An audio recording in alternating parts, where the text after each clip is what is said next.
मागणी आणि भूमिका आहे? आमची मागणी सरळ साधी आहे. भारतीय ही मागणी राजकीय नाही, ही मागणी भारतीय म्हणून असणारी मागणी आहे. या देशाने जी संसदीय लोकशाही व्यवस्था स्वीकारली त्या संसदीय लोकशाही व्यवस्थेमध्ये इथली न्याय व्यवस्था ही सर्वोच्च आहे.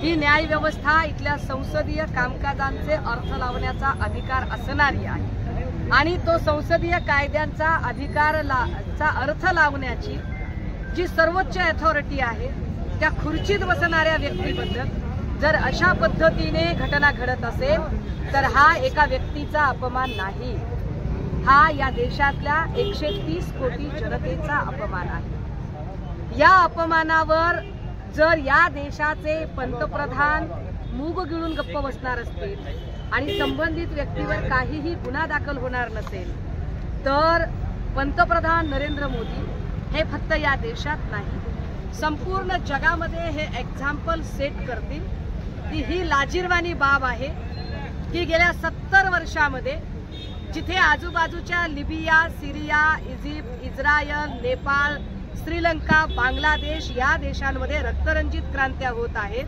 तेव्हा भारतात मात्र अजूनही लोकशाही ज्या संविधानामुळे टिकून आहे ते संविधान वाचवण्यासाठी या देशाचे पंतप्रधान अतिशय कुचकामी आणि दुर्बळ ठरलेले आहेत. या देशाच्या पंतप्रधानाला या देशाच्या संविधानाचा आब राखता येत नाही, हा त्याचा स्पष्ट अर्थ आहे.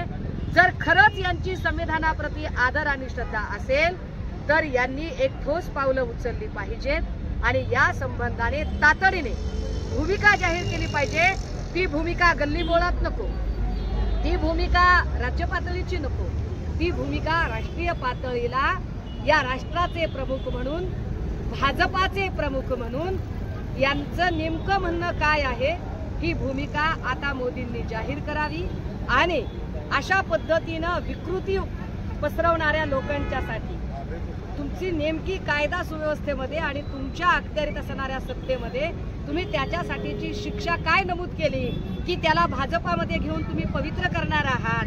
कारण गवई साहेबांनी कुठेतरी टिप्पणी केली म्हणून जर तुमचं म्हणणं असेल तर मागे एका व्यक्तीने विस्की में विष्णू बसे है, रम में बसे है श्रीराम असं म्हणत जो हिंदू धर्माचा अपमान केला होता त्याला तर तुम्ही भाजपमध्ये घेऊन पवित्र करून घेतलं. मग त्याच्याबद्दल तुमची काय भूमिका आहे ही सुद्धा त्यांनी स्पष्ट केली. भाजप डॉक्टर बाबासाहेब आंबेडकरांना रिप्लेस करते आरएसएस असा तुम्ही एक आरोप केला.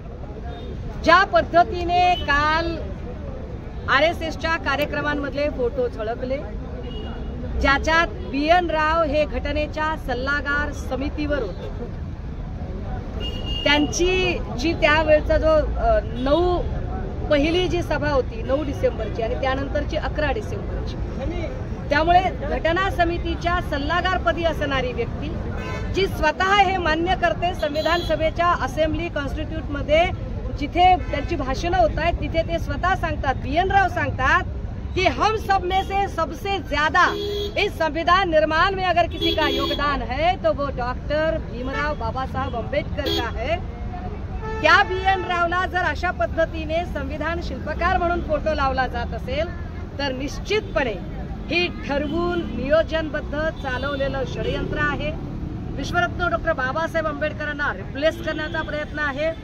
असा प्रयत्न हा एका जातीच्या भावना दुखावणारा नाही तर जो कोणी बाबासाहेबांना, फुल्यांना, शाहूंना मानतो त्या प्रत्येक परिवर्तनशील विचारधारेच्या अनुयायाच्या भावना दुखावण्याचा प्रकार आहे आणि यावर तातडीने भूमिका स्पष्ट झाली पाहिजे. मोदी सगळ्यांचे आका आहेत असे प्रश्नच नाही.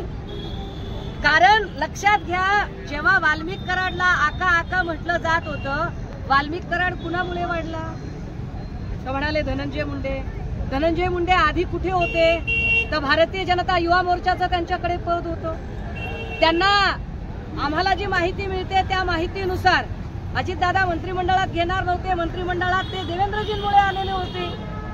आता अशा सगळ्या परिस्थितीमध्ये इथे पुण्याचे नवे शिल्पकार देवेंद्रजी असं म्हटलं जाते. आता हे जे काही देखावा भाऊ आहेत जे पुण्याचे नवे शिल्पकार आहेत, जर पुण्यातल्या चांगल्या वाईट सगळ्या गोष्टींचं क्रेडिट तुम्ही घेता तर पुण्यात आज घडीला ज्या 70-80 गँग सक्रिय आहेत त्याचं क्रेडिट सुद्धा देखावा भाऊंनी घेतलं पाहिजे. ती त्यांचीच जबाबदारी आहे.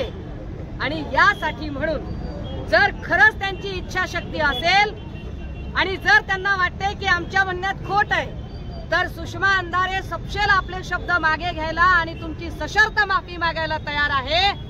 तुमची हिम्मत आहे का सांगा योगेश कदमचा राजीनामा घ्यायची. कारण योगेश कदमचा राजीनामा तुम्ही अजूनही घेत नाही. याचा अर्थ गुंडापुंडांना अभय देणारे आणि बळ देणारे योगेश कदमांसारखे मंत्री तुम्हाला फक्त पपेट सारखे वापरायचे आहेत. तुम्ही योगेश कदमांच्या खांद्यावर बंदूक ठेवली नाही का? आणि ठेवली नसेल आणि योगेश कदमचा स्वतःचा निर्णय असेल तर योगेश कदमांनी राजीनामा तुम्ही घेतला पाहिजे त्याचा. कारण योगेश कदमचे वडील रामदास कदमांनी सांगितलं की वरच्या एका मोठ्या सत्तेतल्या नेत्याने आदेश दिला होता. हा सत्तेतला वरचा मोठा नेता ज्याचे मंत्री सुद्धा ऐकतात असं सुद्धा रामदास कदम म्हणाले. असं कोण माणूस आहे? रामदास कदमांनी तरी स्पष्ट करावं किंवा देखावा भाऊंनी तरी आम्हाला सांगावं काय ते त्यांनी सांगितलं पाहिजे. राज्याचे सहकार मंत्री म्हणतायत की कर्जमाफी संदर्भात आम्ही शेतकऱ्यांना नाद लागलाय कर्जमाफीचा, आम्ही निवडणुकीसाठी असं काहीतरी बोलत असतो. खरं तर बाबासाहेब पाटील हे मराठवाडा लातूर जिल्ह्यातल्या अहमदपूर मतदारसंघाचे आमदार आहेत. आज घडीला लातूर, धाराशिव, बीड मध्ये सगळ्यात जास्त नुकसान झालेलं आहे. अशा स्थितीमध्ये जिथे की सगळ्यात जास्त नुकसान झालेलं आहे या शेतकऱ्यांना मदत देण्याच्या ऐवजी त्यांच्या जखमेवर मीठ चोळण्याचा प्रयत्न जर सहकार मंत्र्यांकडून होत असेल तर मला पुन्हा अजितदादांना तोच प्रश्न विचारायचा आहे की दादा अशी कोणती राजकीय अपरिहार्यता आहे की अशा वरचा मजला रिकामा असणाऱ्या लोकांना आपल्याला मंत्रिमंडळात सामील करून घ्यावं लागतं. आणि बाबासाहेब पाटलांना वाटत असेल की कर्जमाफीचा आम्हाला नाद लागलाय तर बाबासाहेब मी पण मराठवाड्यातली आहे, मी पण कोरडवाहू शेतकऱ्याचं लेकरू आहे. तुमचा नाद या स्थानिक स्वराज्य संस्थांच्या निवडणुकीत पुरा करण्यासाठी हा एकटा शेतकरी बास आहे. आणि शेतकरी तुमचा नाद पूर्ण करतील. तुम्ही शेतकऱ्यांच्या नादाला लागू नका. तुम्ही निवडणुकीच्या काळात आश्वासनं दिली होती त्याचं काय असतं असं जे म्हणताय तर मग आम्ही तुम्हाला सांगू की आम्ही आता तुम्हाला काय करू शकतो ते. पण यावर मला असं वाटतं की बाबासाहेब पाटलांच्या वक्तव्यावर दादांचं नेमकं काय म्हणणं आहे, दादांची सहमती आहे का हे दादांनी एकदा स्पष्ट केलं पाहिजे. आता काय तुमची भूमिका आहे? तुम्ही पोलीस स्टेशनला जाता? आता आम्ही पोलीस स्टेशनला जाणार. बघू पोलीस अधिकारी किती कंप्लेंट घेतात ते. कारण पोलिसांचे सुद्धा चेहरे उघडे पडले पाहिजे. शिवसेना आणि मनसेच्या युतीबाबत एक पाऊल पुढे राज ठाकरे आणि संजय राऊत यांच्या 3 बैठकी झाल्याची चर्चा आहे, काय म्हणते? मला वाटतंय की आता आम्ही एका वेगळ्या कॉजसाठी इथे जमलेले आहोत. त्यामुळे इथे राजकीय प्रश्नांना उत्तरं देण्याचं काही कारण नाही. निश्चितपणे जेव्हा प्रसंग येईल तेव्हा आम्ही त्या सगळ्या राजकीय चर्चा सुद्धा करू. आता आपण एका सोशल कॉजसाठी, एका नोबल कॉजसाठी एकत्र आलेलो आहोत.